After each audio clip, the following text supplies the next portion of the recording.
Kevin here, top 100 financial advisor, two-time author, one-time bestseller.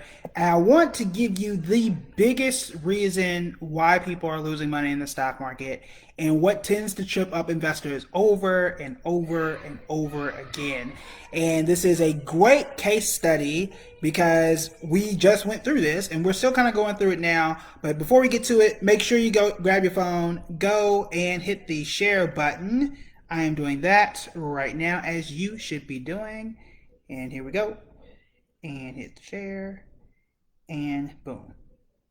All right, we're shared. I'm checking the comments in case you guys have any questions. All right, so again, hit the share button. Greatly appreciate it. What you're seeing in the background is buildingbread.com/tools. This is my premier course. It helps you take you through the 7 steps of investing. One of those we'll take a look at today. But now, let's get to the recent news at hand. The Dow went up 900 points and was one of the more historic days. Not the biggest gain ever, but it is one of the biggest gains we've seen since April. There were a few factors that led to this. One was there was some hope around the cure. Chairman, I call him chairman, the Fed chairman, Jay Powell, Fed president, whatever you want to call it. He was very optimistic in some of his comments and said there are some more things we could do, but he's optimistic. And here's what you need to know. The stock market has been up right around, or actually a little bit more than 20% since mid-March. And this is the thing that's thrown a lot of people off because you guys keep asking, is now the time for me to invest? Should I wait until things are low, or should I buy low, sell high? Well, you've already missed the low point. You've already missed the low point. And the way the stock market works is what is high in 2020 is low in 2030 because the stock market continuously starts to rise. If you thought that Amazon was high at 1900, well, it's $2,400 now. So these are the things that you want to, and I lost the video feed. These are the things that you want to pay attention to and the questions that you have to ask yourself.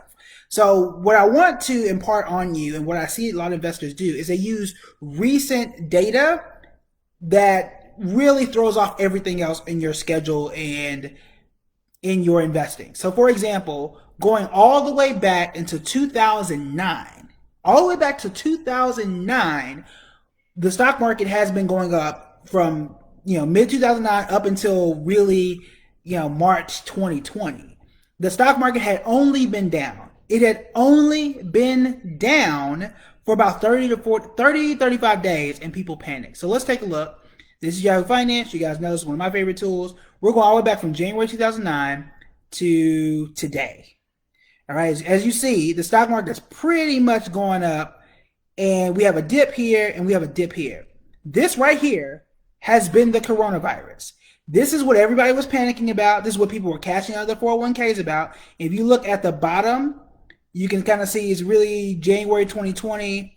And I'm not saying that it's over, but when you zoom in, it's not long. It's a steep drop, but you can see there's a V-shaped recovery. And we've been through this type of thing before. This was back in 2018.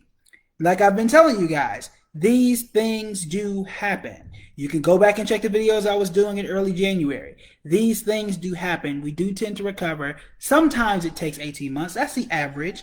And this can go back down. So I'm not telling you that this is all over. What we do know is that those who invested, I keep telling you guys, those who stayed invested, those who were consistent were going to be the ones that made the most money. Those who cashed out in March, they're not getting that money back. They've already missed the 20-25% gain that we've already had. And they're going to ask themselves, should I get in now? Well, you sold at the bottom. You sold when you should have bought. And now you're trying to get back in when things are more expensive. So what I want to do is zoom in here. This is 2009 to today. We're going to zoom in and just give you a closer. This is the last 2 years. Same graph is just a bigger picture. And as you can see here, if you look at the bottom of the screen, I can't point with 2 pointers at one time, but if you go down here, you'll see it's February 10th, 2010.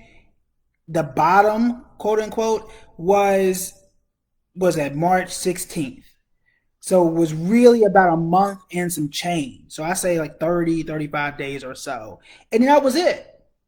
People got upset. You had 11 years from 2009 to 2020, the beginning of 2020, 11 years of growth, and you let 30 days, they were 30 bad days. Now, don't get me wrong, they were not great days, but you let 30 days determine the rest of your future. And you let 30 days erase 11 years of what was going on. So this is why I continuously tell you guys, don't panic.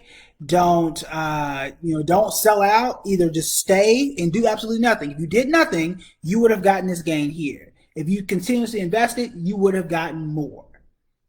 So those are things when investors don't do what I call zooming out. That's what's going to help you to lose less is when you zoom out. If you zoom in, this looks worse, right? So I'm looking at just year to date. This looks pretty bad. If I zoom in even more and just say, well, what happened the last 3 months? Doesn't look all that great. If I go in the last 5 days, it's probably going to look good. But if I look at 3 months, this doesn't look all that great. When I zoom out and take a step back, that's why I tell you guys to be long-term investors. You say, okay, well, what about the last year? Okay, this is good, but you can start to see that it's coming back a bit. What if I take a step back and say, what about the last 5 years?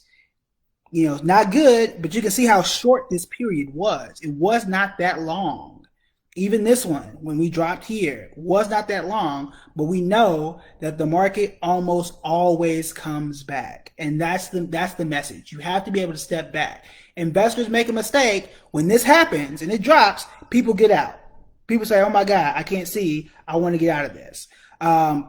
Market drops. People say, oh my God, I want to get out of this, and don't want to go through the investing process and allow things to grow, allow things to move the way that they should. So you want to be very, very careful about that. I'm here to help you to lose less money in the stock market. As you can see in the Investors Toolkit, again, you click the link above. If you go down to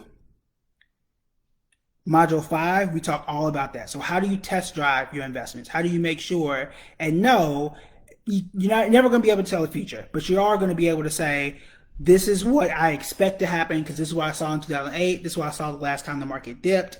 These are the things that are going to help you to become a better investor. So you will make sure that you go to buildingbread.com/tools. So again, the biggest thing for investors, you always know that over time, the market is going to go up. And this is from 2009. So this is right after the Great Recession. We've been fine. This little dip, which is what this was not the worst thing in the world. Now it was bad. Don't get me wrong. It was not a fun time, but you should know that things are going to be okay in time. All right. So I will stick around for any questions that you guys have. Feel free to ask any questions about investing. Again, my name is Kevin Matthews, 2-time author, 1-time bestseller, top 100 financial advisor. And I want to make sure that you take this perspective. Don't let this little 30 days affect the last 11 years of amazing growth that you've had. This did not go down to zero. If you were investing since 2009, you are right. And that's the thing that you want to know. Again, the stock market was up 900 points today. Again, there's no guarantee. It could go down tomorrow. So I'm not saying this is over. We have not broken even yet from the beginning of the year, but this is a very good sign. And we've had some very good signs since about March 15th or so. All right, so that's it for me today. Again, we are here Monday through Friday around 9 Central, 10, 15, sometimes 20 minutes. I want to just help you to understand the stock market a bit more. All right, so that's it for me. I will see you guys tomorrow.